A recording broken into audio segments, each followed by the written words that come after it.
dibelokkan aja kameranya, Adam.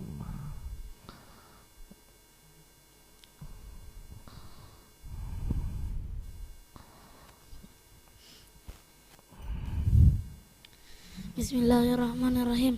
Radhiyallahu ankum. Qala Allah Ta'ala, ya ayyuhallazina amanu tubu ilallah tawbatan nasuha ala asa rabbukum ayyukaffir ankum sayyiatikum wa yudkhilakum jannatin tajri min tahtiha. Wa qala ta'ala, fakultus takfiru rabbakum innahu kana ghaffara yursilis sama alaikum midrara wa yumdidukum bi amwalin wa banina wa ya'al lakum jannati wa ya'al lakum anhara. Wa qala ta'ala wa tubu ilallahi jami'an. Wa qala Allahu ta'ala wa tubu ilallahi jami'an ayyuhal mu'minuna la'allakum tuflihun. Wa qala Rasulullah sallallahu alaihi wasallam, ya ayuhan nasu tubu ilallahi fa inni atubu fil yawmi ilaihi mi'ata marrah. Rawahu Muslim. Wa qala Rasulullah sallallahu alaihi wasallam, man lazimal istighfar ja'alallahu lahu min kulli hammin faraja wa min kulli dikin makhraja wa razaqahu min haitsu la yahtasib. Rawahu Abu Dawud wa Ibnu Majah. Bismillahirrahmanirrahim.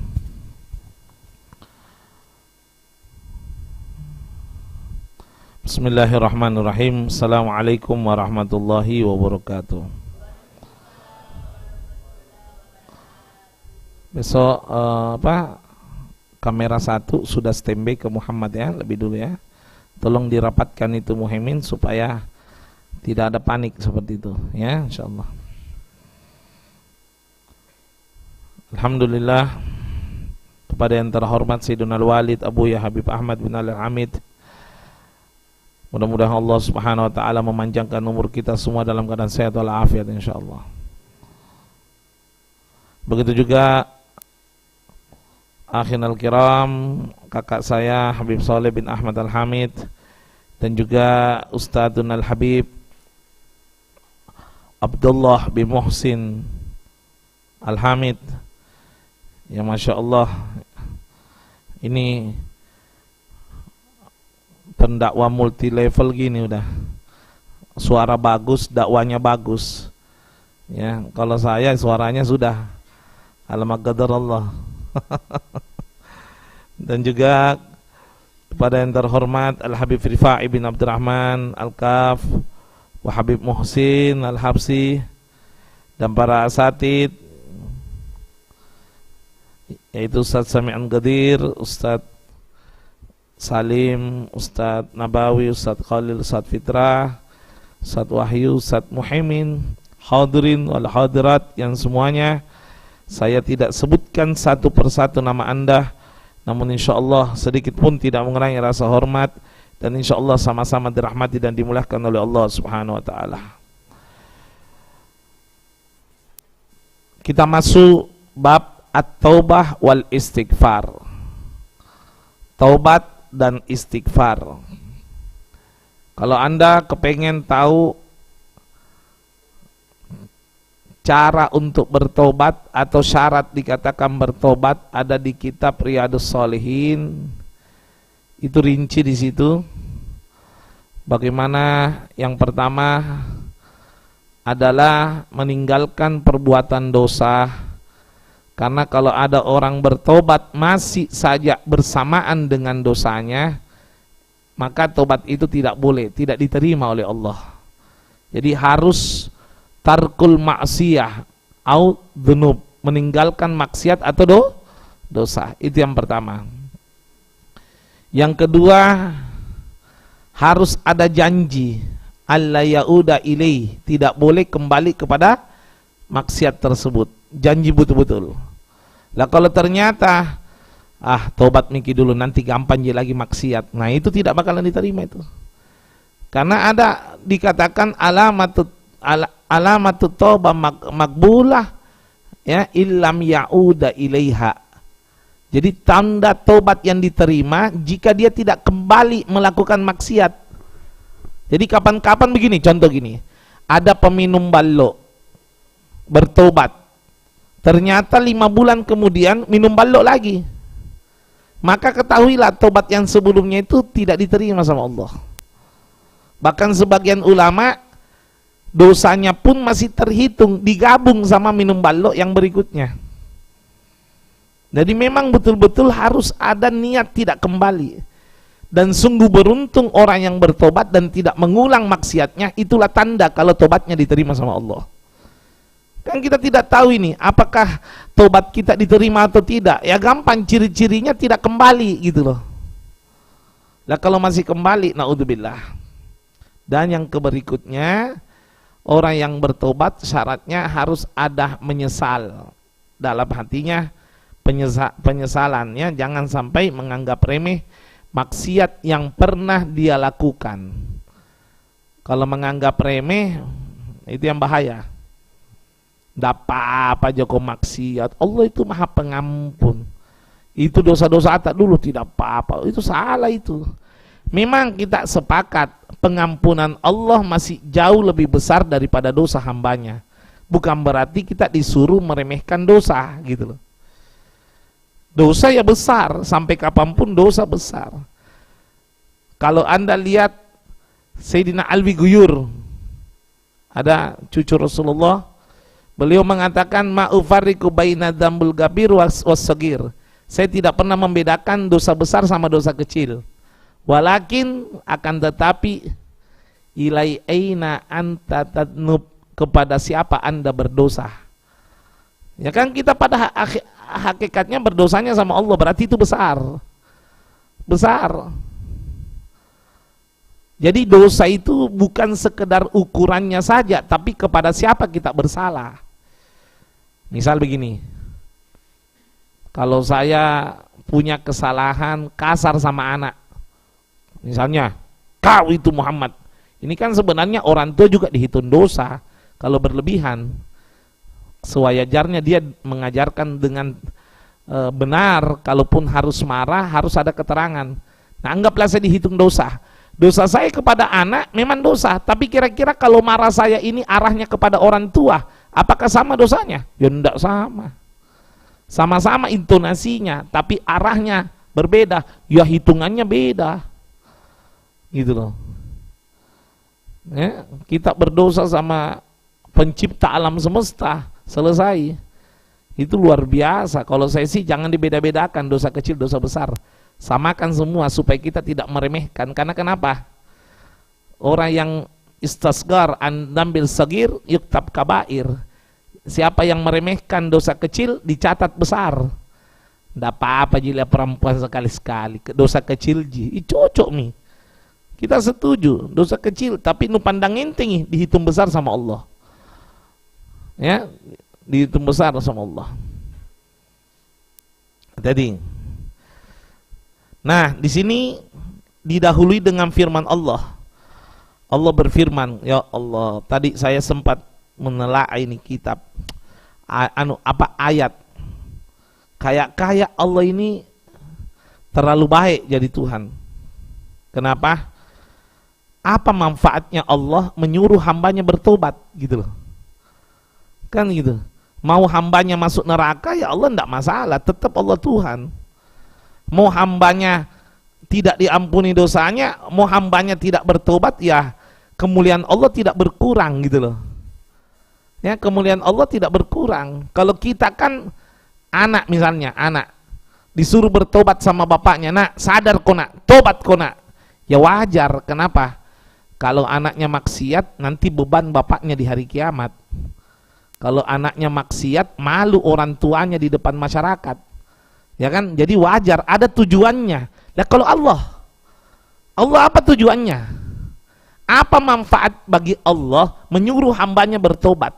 Bahkan di ayat itu diulang-ulang, seolah-olah Allah ini merajuk. Apa ya istilahnya nih? Nabujuk ki, napalece ki, ayo tobat ko. Apa gunanya gitu loh?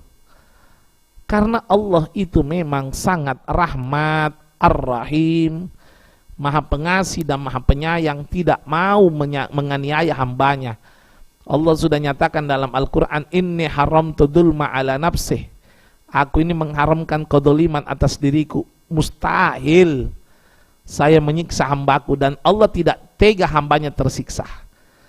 Masih dibujuk, ayo tobatku, tobatku. Ya, makanya itu neraka bahan bakarnya bukan minyak. Neraka itu bahan bakarnya selain batu, yaitu manusia sendiri. Supaya manusia sadar bahwa neraka itu bukan Allah yang membakar hambanya, tapi hamba yang membakar dirinya sendiri. Hamba yang membakar dirinya sendiri. Orang yang berzina masuk neraka, yang masuk neraka siapa? Ya dirinya. Sudah tahu kalau berzina masuk neraka, makan uang riba masuk neraka, berbohong masuk neraka, jual agama masuk neraka misalnya. Tahu dia, tapi masih mau, berarti dia sendiri yang memasukkan gitu loh. Tidak salah, Nabi kan pernah bersabda itu, kullu ummati yadkhulul jannah. Ya, kullu ummati yadkhulunal jannah. Semua umatku ini masuk surga illa man aba, kecuali yang tidak mau. Ya, berarti yang maksiat itu tidak mau masuk. Ya selesai. Jadi jangan diterjemahkan begini, Allah memasukkan hambanya ke neraka. Oh salah. Kalau saya lebih enaknya hamba yang masuk sendiri ke neraka. Selesai. Karena sebab dimaksiatnya, sebab sikapnya yang meremehkan dosa. Kenapa mereka tidak mau bertobat? Padahal Allah ini udah membujuk-bujuk kita ini, udah mengulang-ulang dalam Al-Quran. Ini salah satunya. Allah berfirman di dalam surat Tahrim ayat 8. Allah berfirman, ya ayyuhalladzina amanu, wahai orang-orang yang beriman, tubu ilallah, bertobat kau kepada Tuhanmu. Ayo bertobat, bertobat kepada Tuhanmu Allah. Taubatan nasuha, tapi tobat yang sebenar-benarnya tobat. Dikasih iming-iming, asa maka niscaya nanti Rabbukum, Tuhan kalian, ayu kafira ankum sayyiatikum, menghapus dosa-dosamu. Jangan mau kepikiran, ayo tobat, dosamu yang lalu diampuni sama Allah. Seolah-olah Allah itu nabujuk-bujuk, ayo dijanjikan lagi, diiming-iming lagi itu hamba. Wa yudkhilukum jannatin tajri min tahtihal anhar. Allah karim. Nanti kalian kalau tobat, kusip masuk ke surga. Ayo, kusip masuk ke surga. Di dalam surga nanti akan ada sungai yang mengalir airnya, yang indah luar biasa. Diiming-iming. Pertanyaan saya, apa tujuannya Allah mengajak hambanya itu bertobat itu apa? Kalau ada caleg mengatakan, ayo pilihlah saya, kan tujuannya supaya terpilih. Kalau kau pilih kak, nanti setiap yang beli jalan kotek dapat lombok. Inasami. Misalnya, terserah apa janji palsunya lah. Ya, nah iming-iming dan lain sebagainya. Tapi kan itu ada tujuannya untuk dirinya. Tapi kalau Allah ini apa ini? Ini kan Allah lagi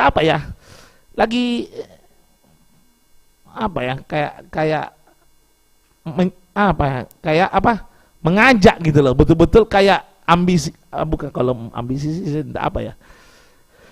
mengharap betul-betul hambanya itu kembali kepada dirinya gitu. Luar biasa itu. Ya Allah, terlalu baik itu Allah, terlalu baik. Ya, terlalu baik. Kalau ini masa kasar-kasarnya, kalau saya ini perwakilan Tuhan, bukan Tuhan, maksiat mau alam pisiatur pokoknya berzina ku kuambak mantongku. Kalau saya malaikat misalnya nih, ayo berzina, mencuri mau kan istilahnya apa kaitannya dengan saya kusur tobat? Tapi Allah tidak begitu. Ayo sadar ki, ayo tobat. Nah iming-iming ayo yang tobat, nanti saya kasih kau hadiah yang besar, yang luar biasa, yaitu surga. Saya kasih kau hadiah baik-baik, ayo tobat gitu, luar biasa. Ya Allah, keterlaluan ya kalau ada hamba yang mengabaikan tobat kepada Allah Subhanahu wa ta'ala. Ya Rabb.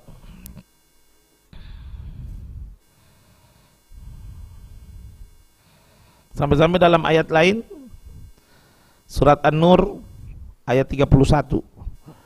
Wa tubu ilallahi jami'an. Tobatlah kepada Allah jami'an. Ai jami'an, jami'un nas bisa, jami'ud dzunub bisa. Dari tobat yang secara keseluruhan. Jadi kalau tobat itu jangan main-main. Saya bertobat mak saya, alhamdulillah saya bertobat mak. Ndak minum khamar mak saya. Tapi kalau pacaran ya masih. Nah itu berarti belum jami'an gitu. Jami'an itu frontal seluruhnya gitu. Ya, jangan ada yang disisa. Alhamdulillah Bib, saya kalau minum khamar tidak, mencuri tidak, riba tidak, ini tidak, tapi main dukun misalnya, main pesugihan misalnya, berarti belum maksimal. Intinya jangan ada yang maksiat lepas gitu loh. Jami'an tanpa terkecuali dari dosa-dosa kita, mutlak, jangan disisa, ya jangan disisa. Maka apa? Allah iming-imingi lagi, la ayyuhal mu'minun, wahai orang-orang yang beriman, la'allakum tuflihun, maka niscaya kalian akan beruntung. Kalian akan beruntung. Luar biasa ya Allah. Ya, dari sini kita ambil pelajaran bagaimana Allah itu betul-betul kepengen sebenarnya agar kiranya semua hambanya itu tidak ada yang disiksa. Makanya dengarkan baik-baik ya, kalau ada yang masuk neraka itu bukan karena apa-apa kecuali karena satu penyebab, keadilan Allah. Keadilan Allah. Karena kenapa? Allah Maha Adil. Kalau seandainya yang maksiat tidak masuk neraka, bagaimana Allah dikatakan adil sedangkan sebagiannya sudah menahan hawa nafsunya untuk tidak bermaksiat? Gitu loh. Itu keadilan, bukan karena kedoliman, keadilan. Contoh, Ustadz menyatakan yang keluar dicambuk, tidak izin dicambuk. Lah ada yang keluar, Ustadz mukul ini bukan karena sakit hati, benci sama muridnya, bukan, tapi terpaksa, keadilan. Seperti misalnya kemarin ada 2 santri yang dipukul. Ente kira anak habis mukul itu langsung lupa? Enggak, sampai malam saya kepikiran. Kasihan juga itu. Jujur, tidak ada ustadz itu mukul itu senang. Seandainya disuruh pilih, ustadz mana dipilih? Pukul ki santri atau kita yang dipukul? Apa boleh buat? Lebih kita dipukul. Tapi hanya untuk menegakkan hukum keadilan supaya adil bagi yang lain. Karena yang lain sudah menahan hawa nafsunya tidak keluar, masa yang keluar tidak diadili, gitu loh. Paham ya? Ayo yang terlambat sholat 5 waktu 1 rakaat 3 kali cambuk. Ini kodong yang taat kah? Kadang-kadang mau kencing rapa-rape cepat lagi, langsung sudah itu ke bawah. Ada orang yang santai-santai lalu tidak dipukul, tidak bisa, berarti tidak adil. Tidak adil. Hukuman itu bukan kekejaman, tapi keadilan bagi yang taat kepada aturan. Jelas ya? Jadi bukan karena kedoliman Allah. Nah, kita lanjutkan. Jadi istighfar itu, ada yang tanya apa perbedaan taubat dan istighfar. Taubat itu satu paket ya, bentuk penyesalan, meminta maaf dan mengucapkan kalimat meminta ampun kepada Allah, sudah paket. Tapi istighfar walaupun tidak berbuat dosa dianjurkan. Ya, itu. Ada sebagian ulama mengatakan hanya sinonim. Ada sebagian ulama mengatakan sinonim. Karena kenapa? Hadis Nabi ini. Qala Nabi sallallahu alaihi wasallam, ya ayyuhan nas, manusia yang disuruh ini, wahai manusia, tubu ilallah, bertobatlah kepada Allah, fa inni atubu fil yawm ilai mi'ata marrat, rawahul Muslim. Wa fi riwayatil akhar, sebenarnya ada riwayat lain sama hadis Muslim, Ya. Fa inni astaghfirullah kulla yaum mi'ata marrat. Jadi bukan atubu tapi astaghfirullah kulla yaum mi'ata marrat. Jadi Nabi mengatakan dalam hadisnya, bersabda, bertobat sama Allah. Nabi seolah-olah mengatakan, saya lagi ini seorang Nabi, tobatku sama Allah 100 kali. Bagaimana kalau bukan Nabi? Itu Nabi Muhammad, tobatnya 100 kali, istighfarnya 100 kali. Dan kalau Haji Muhammad atau Muhammad, ya wajib lah. Lah kalau Nabi Muhammad saja seperti itu, apalagi Muhammad yang biasa gitu. Ya. Jadi kalau ada orang bilang, kenapa nu suruh ke istighfar? Nah tidak ada dosaku. Oh, Nabi Muhammad itu loh tidak ada dosana. Nabi Muhammad itu maksum. Nabi Muhammad itu maksum, dijaga dari dosa. Mau jangankan dosa, salah sedikit sikapnya diluruskan sama Allah. Salah sedikit diluruskan sama Allah. Langsung ya, tidak pakai nunggu. Diluruskan sama Allah. Itu tidak pernah bersalah loh Nabi Muhammad sallallahu alaihi wasallam.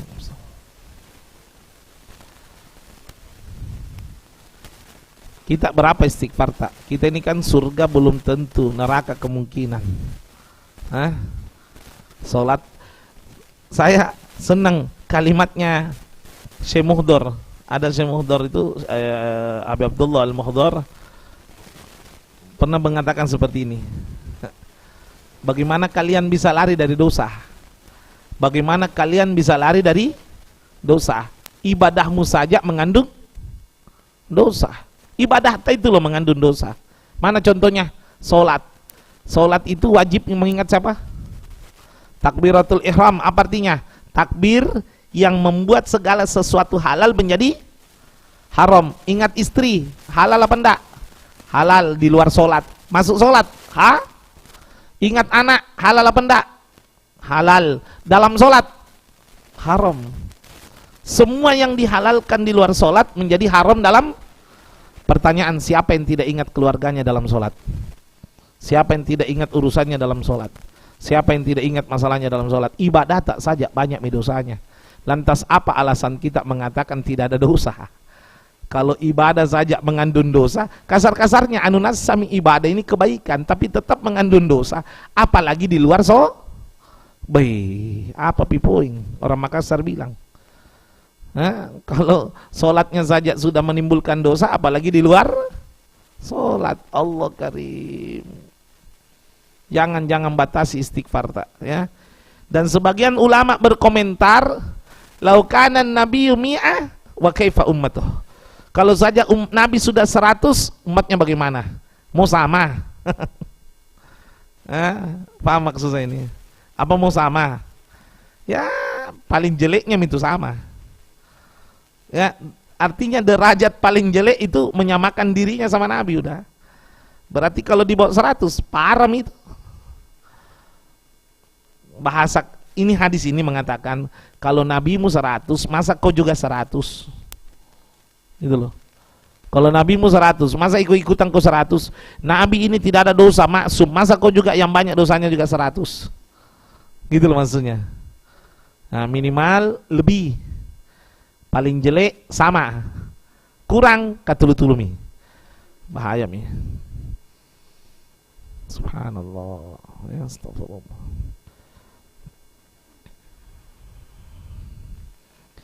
Dan ingat ya, perhatikan baik-baik. Subhanallah.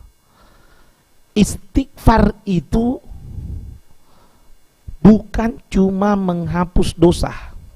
Dengarkan. Banyak manfaat istighfar yang belum saya sebutkan dalam hadis ataupun ayat. Namun yang akan saya sebutkan sisa dari waktu. Manfaat istighfar selain menghapus dosa, juga mengangkat derajat di sisi Allah Subhanahu wa taala. Ayo kita bahas yuk.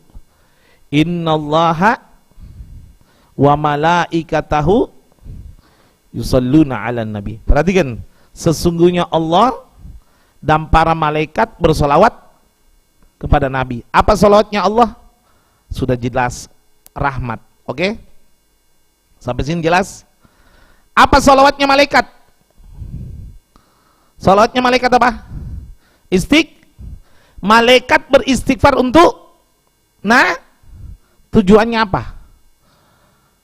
Mengampuni dosanya Nabi, minta diampuni dosanya Nabi. Sekali lagi, Nabi maksum. Ternyata Nabi itu tiap saat, detik, tiap waktu derajatnya diangkat. Kenapa? Salah satu penyebabnya adalah karena istighfar. Jadi apa sih gunanya malaikat beristighfar buat Nabi? Salah satunya untuk mengangkat derajat. Ya, mengangkat derajat. Anggap begini, saya kasih permisalan. Dosa saya ada 3. Ini misalin, jangan dipercaya, banyak dosa saya. Dosa saya ada 3. Lalu saya istighfar, astagfirullahaladzim, astagfirullahaladzim, astagfirullahaladzim. Habis mi, langsung turun malaikat. Husein, diampuni ngasih mi dosanu. Thank you bro. Terima kasih malaikat. Misal ini, selesai, diampuni dosaku. Ku tambah istighfarku lagi. Astagfirullahaladzim, astagfirullahaladzim. Untuk apa? Mengangkat derajat, mengangkat derajat. Setiap istighfar tak angkat derajat, terus.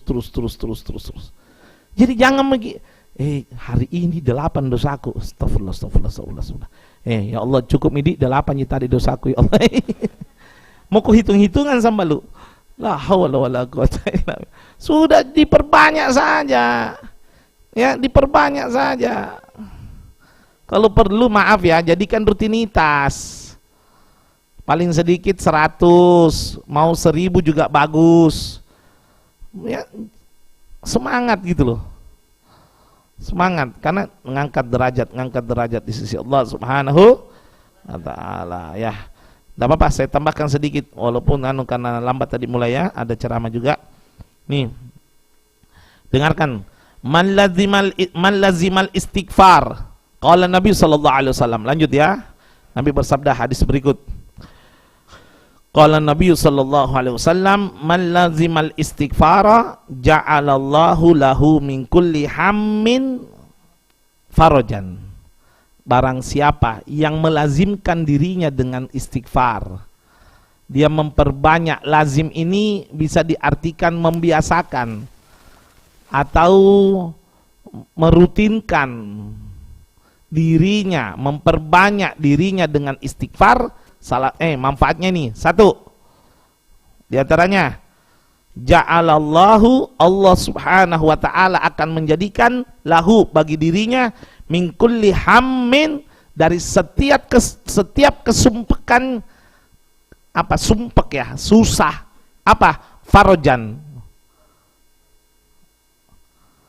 cerah gitu, enak, terbuka, lega. Wa min kulli dikin mahroja,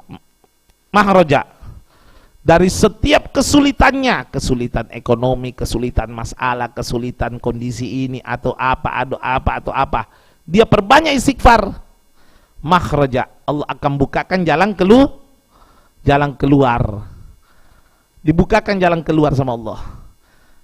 Habib, ndak tahu ini kasihan, kenapa ya urusanku tidak jadi-jadi. Perbanyak istighfar. Bib, tidak ada dosaku yang ku tersinggung. Ini loh hadis Nabi. Wa min kulli dikin makhraja. Kalau setiap kesumpekanmu kau banyak istighfar, Allah akan bukakan jalan keluar. Ya, apapun itu. Dan yang ketiga, wa razaqahu min haitsu la yahtasib. Allah akan anugerahkan baginya jalan yang tidak disangka. Istighfar. Ya, itu rezeki itu terbuka gara-gara istighfar itu. Ada orang dipangkep 14 anaknya. Jangan itu, ada 1. Enggak apa-apa saya sebutin di media. Anggota DPR RI tinggal di Balikpapan, Haji Rudi Mas'ud. Anaknya kalau enggak salah ya 17 apa 18 gitu. Satu mama ini. Pengusaha besar ini. Tanker, bukan 1 kapalnya. Banyak kapalnya, bos besar. Zakatnya saja 124 M itu kemarin. Demi Allah ini saya sampaikan. Ada Ustaz Fitra bukti itu.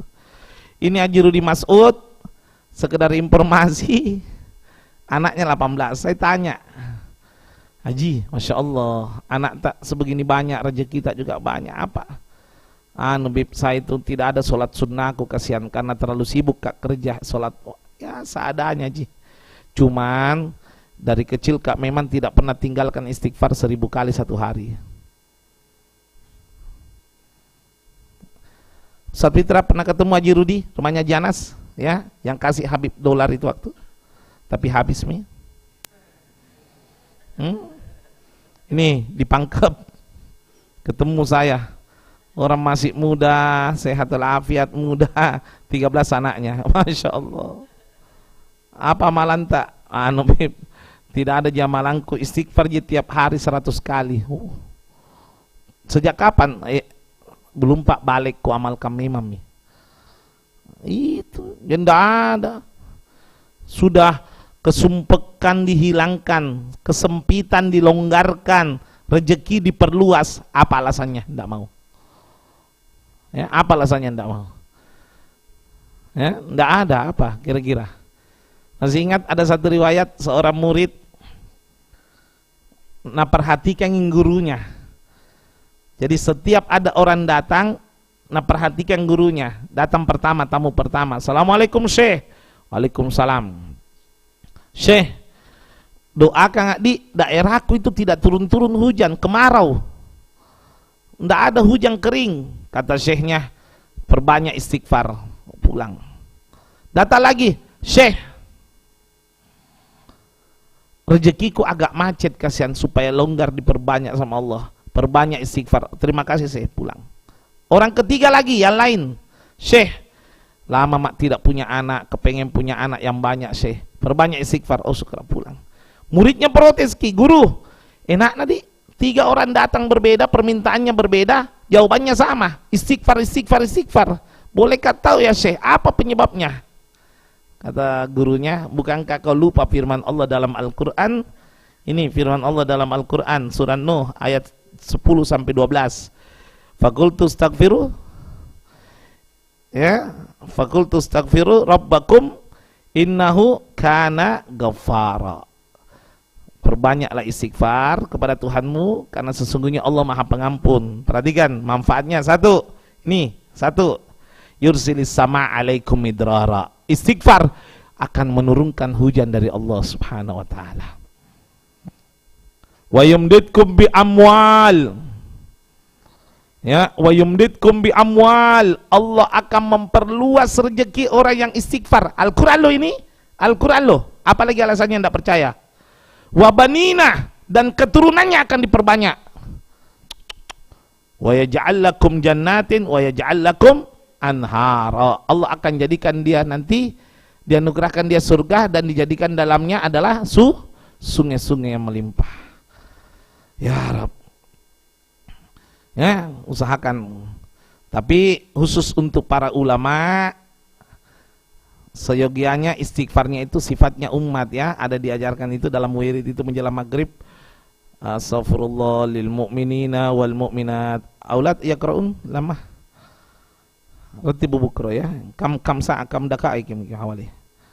Asra mungkin. Wa ma kana Allah liyu'adzabakum antum. Itu ya, ada ya. Ratibu min awal bukro insyaallah ya.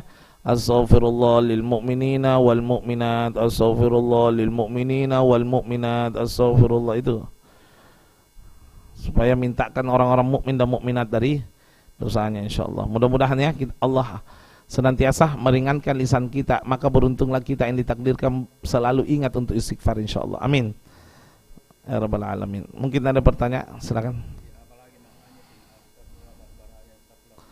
Astaghfirullah rabbal baraya ya. Astaghfirullah rabbal baraya. Ya Allah, aku minta ampun kepada Tuhan yang maha membebaskan ya. Baraya ya. Baraya yang maha membebaskan. Astaghfirullah minal khataya. Ya Allah, ampuni dosaku dari kesalahan. Rabbal baraya, Tuhan yang maha membebaskan. Maha membebaskan. Ada yang bertanya? Silakan. Ya, Ustaz Ismail.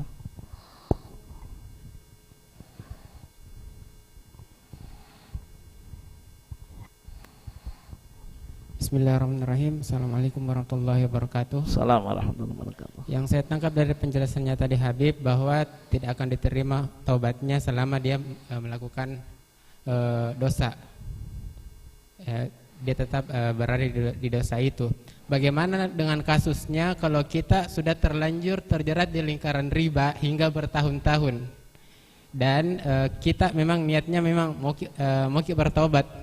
Bagaimana status tobatnya itu? Apakah dosa ribanya itu diampuni, sedangkan dia harus kita tetap berada di lingkaran riba selama punya tanggungan? Iya, bertahun-tahun.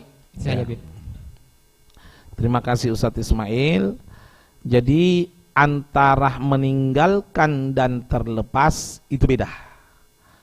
Ya, meninggalkan dan terlepas tidak sama. Kadang niat meninggalkan tapi belum tentu bisa terlepas. Itu beda. Satu gambaran pertanyaan Ustadz Ismail begini.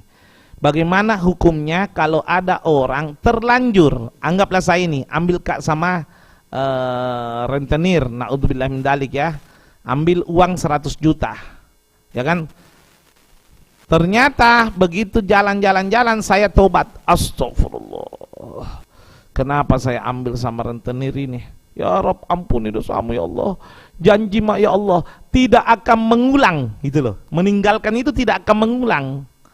Nah, sudah dia tinggalkan rentenir, tidak ada anunya, tapi masih ada utangnya, harus bayar. Ini artinya bukan berarti dalam keadaan ruang lingkup pelunasan dia itu tidak dihukumi menetap, gitu. Yang penting ada niat Allah ya udah, tidak kembali. Paham ya? Nah ini kan masih terjebak utang, malah dosa kalau dia tinggalkan tidak dia bayar, dosa besar. Gitu. Paham ya? Jadi kalau masih terperangkap dalam riba, niatkan ya Allah, selepas dari riba ini saya tidak mau lagi terkait riba. Nah itu insya Allah diampuni. Nah nanti kalau lunas baru 1 minggu ambil lagi. Tabe ya Allah, kelupa kemarin. Baji nadi kandat tuh. Ya. Jadi itu lain dan tanda kutip kalau sudah lunas tidak akan mengulang selama-lamanya gitu. Jelas ya?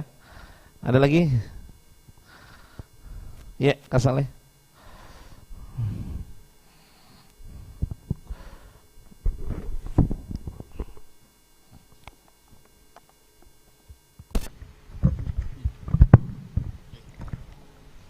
Kasih dek. Assalamualaikum warahmatullahi wabarakatuh. Waalaikumsalam.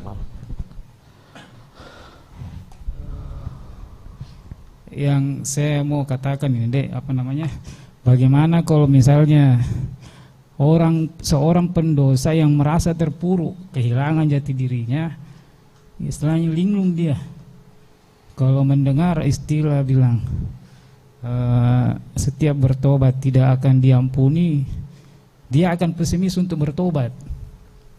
Karena posisinya kita ini termasuk bersyukur kalau kita berada di posisi dalam petunjuk, itu masih aman untuk terhindar daripada merasa berdosa. Bagaimana kalau misalnya orang pelacur atau seorang peminum khamar, pesimis, yang istilahnya kalau kita sampaikan dengan cara seperti ini bisa jadi pesimis, bilang bahwa istighfar saya ini belum bisa. Karena kalau dia seorang peminum khamar, seorang ahli maksiat pelacur, astagfirullah, bagaimana cara aku ini? Saya istighfar, mau kembali lagi, terpuruk lagi karena sudah hitam itu hatinya. Jadi kalau terdengar kesannya seperti ini seolah-olah tidak ada pemberian kesempatan. Jadi yang saya maksud, Nabi Adam alaihissalam tidak pernah lepas doanya Rabbana Rahmanir Rahim, Rabbana dolamna ampusana wa ilam taghfir lana wa tarhamna lanakunanna minal khasirin. Ini dosa posisinya berat antara posisinya si A dan si B. Ini bagaimana deh Habib Hussein supaya tidak ada rasa pesimis terhadap pendosa A dengan pendosa B. Karena duduk saja kita ini deh belum tentu. Contoh kalau misalnya saya duduk, oh bagus tadi bacaan barasanji, bukan dosa lagi nih. Oh bagus tadi bacaan kasih, kan dosa lagi nih. Ya kan? Jadi bukan berada di posisi sholat saya kita bisa dosa. oh bagus penampilanku, dosa lagi nih. Ibadah ya, Iya, apapun. iya kan? Oke. Iya, makasih. Assalamualaikum warahmatullahi wabarakatuh. Waalaikumsalam warahmatullahi wabarakatuh. Jadi pertanyaan Kakanda Habib Soleh, bagaimana sedangkan ada orang yang pesimis jika merasa dirinya bertobat tapi kadang cenderung mengulang lagi dosanya, ataukah mungkin merasa tidak pantas diterima tobatnya dan lain sebagainya, ya kan? Ada satu hal yang perlu kita garis bawahi, Allah itu tidak cinta sama orang yang bertobat. Garis bawahi dulu ini, Allah tidak cinta sama orang yang bertobat, tapi Allah cinta kepada orang yang banyak bertobat. Jadi Allah itu tidak membatasi seberapa banyak orang berbuat salah, karena Allah itu maha baik, masih terima malam yugargir, ya, selama nyawa belum ditenggorokan. Innallaha yaqbalu taubatal abdi malam yugargir. Sesungguhnya Allah menerima tobat hamba selama belum ditenggorokan. Coba perhatikan, apa itu? Innallaha yuhibbut tawwabin. Allah itu mencintai tawwab, bukan taibin. Taibin itu orang yang bertobat, tapi kalau tawwabin orang-orang yang banyak bertobat. Seandainya ada orang peminum tobat, minumi lagi, tobat, minumi lagi, 500 kali bertobat, di akhir hayatnya dia sungguh-sungguh ibadah 2 hari, meninggal husnul khotimah. Jadi tidak dibatasi, hanya saja jangan main-main bagi saudaraku sekalian, karena ingat baik-baik ya, man istasghara an dzunubih alamat su'il khatimah, au man ta'akhara nafsahu, man ta'akhara nafsuhu, ai man ta'akhara anil istighfar, ya, siapa yang suka menunda-nunda dari tobat, alamat su'il khatimah, sudah tanda-tanda su'ul khatimah, naudzubillah min dzalik. Anda kan itu gampang nanti. Itu yang dilarang. Jadi begini, penjelasan ini ada 2 versi. Kalau orang yang majelis ilmu yang kita jelaskan, jangan main-main dengan dosa, harus tegas. Tapi kalau ketemu pendosa, lain lagi penjelasannya. Jangan pesimis. Tidak seberapa dosamu. Kau tahu enggak Fir'aun? Seandainya Fir'aun itu bertobat lebih cepat, diampuni dosanya. Kan itu riwayat itu. Fir'aun itu, Nabi SAW pernah bersabda, Fir'aun itu sempat bertobat waktu tenggelam. Tenggelam ini bertobat berteriak, ya Musa, ya, syahidtu anna rabbaka rabbi, aku bersaksi sesungguhnya Tuhanmu Tuhanku, wa annaka Rasulullah, dan engkau adalah utusan Allah. Bertobat nih Fir'aun. Tapi apa kata Nabi? Ruhu Fir'aun fil gargir, ruhnya Fir'aun sudah ditenggorokan, telat. Jadi selama nyawa belum ditenggorokan, matahari masih terbit di sebelah timur, aman. Ya, matahari, anak-anak kapan-kapan nulia pagi-pagi ndak ada matahari di timur, langsung telepon Habib, ndak ada di timur, mati meja. Kiamat itu. Ya, jadi selama masih aman, kapan saja mau. Tapi tidak boleh dijelaskan orang awam, biar berzina kok 1000 kali selama mau kau bertobat aman. Nah, akhirnya nanti mindsetnya dia berpikir, tidak apa-apa besok berzina, yang penting bertobat. Ini yang ditakutkan, zinanya yang ke-13 kali tidak sempat tobat, mati su'ul khotimah. Gitu loh misalnya. Jadi kalau kita ini menghadapi umat beda, menghadapi pendosa juga beda. Menghadapi pendosa beda. Jadi harus disesuaikan dalam penjelasan tadi itu. Kalau pezina, pelacur itu tadi kasihan mau bertobat, ya sudah dirangkul, dibiasakan, dikasih, bukan dirangkul badannya, maksudnya diterima komentarnya, Bib mau kak kodom bertobat ini, Bib berzina kak, Bib bayangkan Bib 14 tahun mak di Nusantara. misalnya jangan khawatir, ndak boleh bilang, banyak sekali dosa tapi ndak bisa membantu, ndak bisa. Dulu ada di zaman Bani Israel kasale, ada zaman Bani Israel, orang mau bertobat cari rohib, istilah ustad dulu rohib. Ini orang Bani Israel ini pendekar datang sama rohib. Rohib, mau kak bertobat, tidak mau mak lagi bunuh orang. Bisa jak diterima tobatku. Kenapa? Berapa bunuh orang? 99. Nah bilang rohib kada tidak bisa kak jamin kok. Kebetulan rohib yang nagapa ini yang ada apa ilmunya pas-pasan. Tidak bisa kak jamin kok, terlalu banyak dosanu. Oh, kalau begitu rohib, terima kasih, kucukup kami palik di 100 orang kubunuh, nah bunuh tuh rohib ka. Nah bunuh juga itu rohib ka. Nah ketemu rohib berikut, rohib bagaimana ini mau kak bertobat? Berapa? Kenapa? Apa dosanu? 99 miku bunuh plus 1 rohib tadi sebelum kesini. Apa bisa diterima dosaku? Pengampunan Allah masih jauh lebih besar daripada dosa seorang hamba. Tenang kok, bertobat ku sungguh-sungguh. Sekarang kau sujud, karena ibadahnya orang Yahudi itu cuma Bani Israel cuma sujud. Kalau syariat Nabi Muhammad sempurna ya gerakannya. Baru mau sujud, belum baru tunduknya setengah, tapi lebih banyak tunduk daripada berdiri, meninggal. Sujud dalam artinya dalam keadaan meninggal. Apa yang terjadi? Wallahi belum sempat mengucapkan kalimat tobat. Diriwayatkan Allah telah ampuni dosanya sebelum dia meminta maaf. Kenapa? Sudah ada qasad. Hatinya sudah menuju tobat, itu dihukumi tobat. Ya Allah. Hatinya sudah menuju tobat, itu dihukumi tobat. Dalam riwayat yang lain ada yang datang ya nanya sama seseorang, mana rumahnya Syekh Fulan bin Fulan. Kenapa? Mau kak dibimbing bertobat, saya ini mantan maksiat. Oh, di sana. Berangkat. Setelah berangkat di perjalanan meninggal. Ya. Tapi ternyata perjalanannya lebih jauh daripada sisa rumahnya. Sudah dinyatakan diterima tobatnya oleh Allah Subhanahu wa taala. Allah ini terlalu mudah mengampuni, cuma manusia terlalu mudah mengulangi. Itu. Ya. Jadi jangan sampai kita memanfaatkan maha pemurahnya Allah, karena itu termasuk khianat terhadap kebaikan Allah Subhanahu wa taala. Man asa mu'taqidan annallaha yara faqad ihtakar. Siapa yang bermaksiat sedangkan dia meyakini Allah melihatnya, dia tahu Allah memandangnya, dia tahu Allah mengetahuinya, berarti dia telah mengejek Tuhannya. Artinya apa? Foto tuai sama Tuhannya. Na'udzubillahi min dzalik. Mungkin cukup. Yafi. Sa'id kitab Habib Abdullah.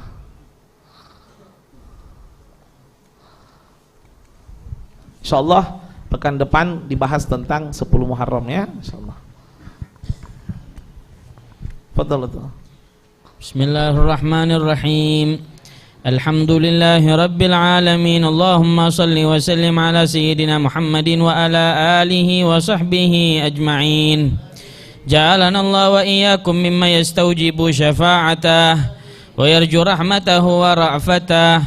Allahumma bihurmati hadhan nabiyil karim wa alihi wa ashabihi salikin ala manhajihil qawim. Ij'alna min khiyari ummatih wasturna bidhaili hurmatih wahsyurna gadan fi zumratih wastamil alsinatana fi madhihi wa nusratih wa ahina mutamassikina bisunnatihi wa ta'atih wa amitna ala hubbihi wa jama'atih. Allahumma adkhilna ma'ahul jannata fa